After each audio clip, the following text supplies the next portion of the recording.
In the endless Mongolian steppe, under a vast sky, nomadic families moved with their herds in search of water and fresh grass.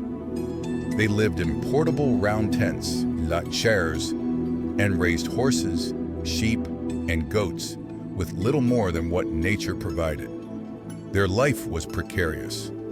They carried no grain reserves, so if drought or winter snows struck, everything was in danger.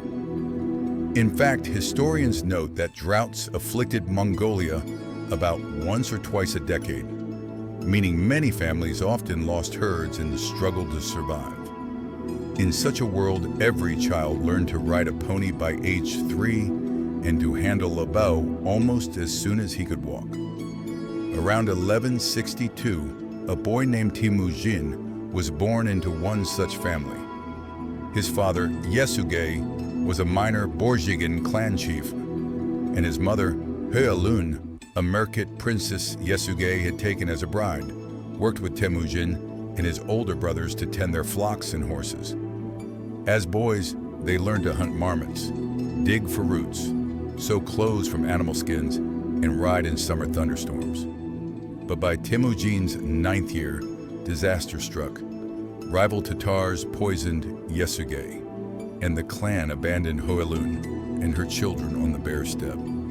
Without a father or warriors to protect them, young Temüjin's family was destitute. He and his older half-brother Bektar hunted food for the family, but jealousy led to violence. In a desperate fight over an elk they had killed, Temüjin fought and killed Bedtime to secure what little meat there was. From that day, he had to be brave and cunning to keep his own brothers fed. Despite these trials, Temüjin grew into a strong and fearless youth. His mother taught him how to find water in the desert and to feel the wind's directions. He became renowned for riding the fiercest black steed in his camp and shooting arrows at full gallop. When he was a teenager, he married the lovely Berta, his childhood betrothed. But soon after their wedding, the Merkit tribe, angry at Hoelun's abduction years earlier, raided and kidnapped Berta. This became Temüjin's first great test. He called on his friends, including Hamuka, his Anda, or blood brother, and Togrul, the Khan of the Karaites, for help.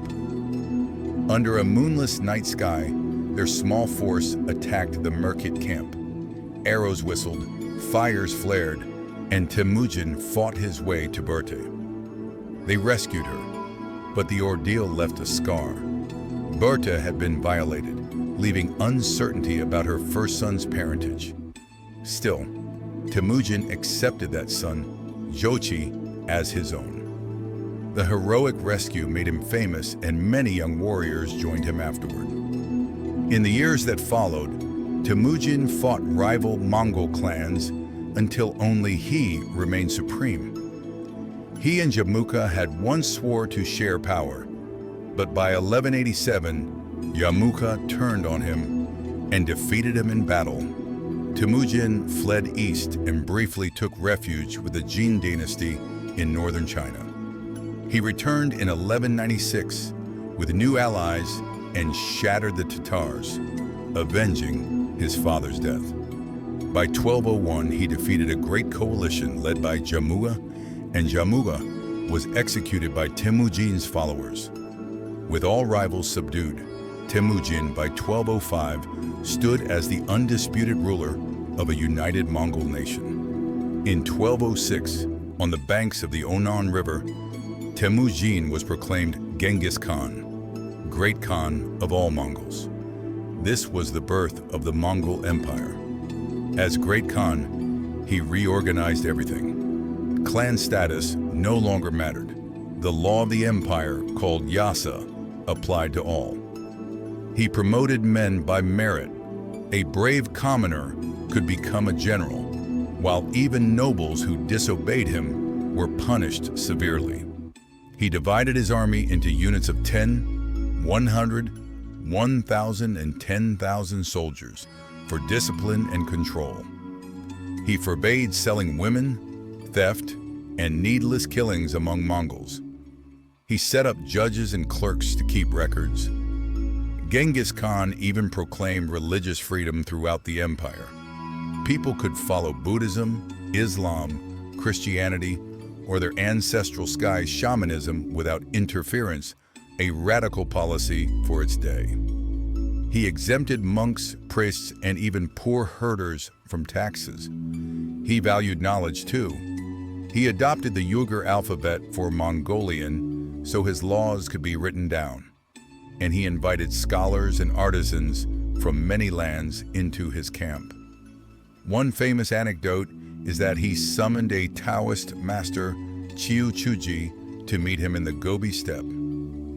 He encouraged traders on the Silk Road by punishing bandits and building relay stations, making travel safer. With Mongolia now at peace under him, Genghis Khan turned to conquest. He assembled huge armies of expert horse archers. Each man would ride 5 or 6 horses so he could gallop without tiring.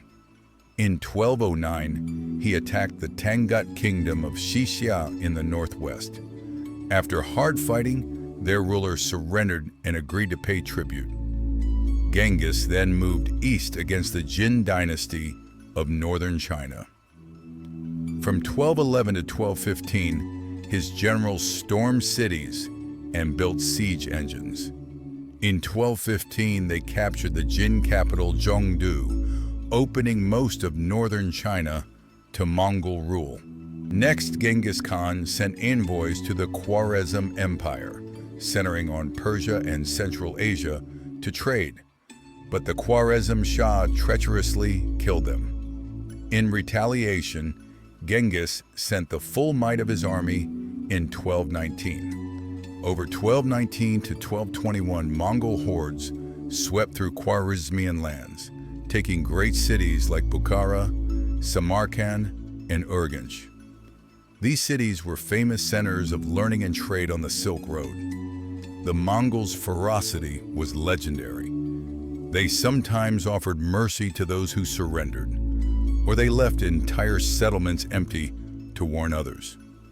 One Mongol column even crossed the Caspian Sea to raid the Caucasus and reach the borders of Europe. Meanwhile, Genghis Khan's armies also returned to finish the old enemies.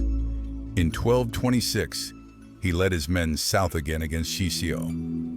But in the summer of 1227, during the siege of the last Xixie city, Genghis Khan fell ill and died, perhaps of pneumonia or dysentery. He was about 65 years old. His body was returned to Mongolia and buried in secret. Legend says all who carried his body were killed, so no one would know the gravesite. When Genghis Khan died, his empire was already the largest the world had seen. It stretched from the Pacific Ocean to the Caspian Sea, covering more ground than any previous empire. After his death, his sons and grandsons pushed it even farther. By mid-century, the Mongols reached Eastern Europe, the Hindu Kush, and the southern edge of China. Under Genghis and his heirs, a period of safe travel, the so-called Pax Mongolia, spanned Eurasia. Caravans of merchants could journey from China to Persia and even to Europe under Mongol protection, exchanging silks, spices, paper, and ideas. Today, Genghis Khan is honored in Mongolia as the founding father of the nation. His name, Chinggis in Mongolian, is spoken with reverence. Mongolian children grow up hearing tales of his wisdom and strength. To the Mongols, he was a generous lord who rewarded loyal comrades and united disparate tribes.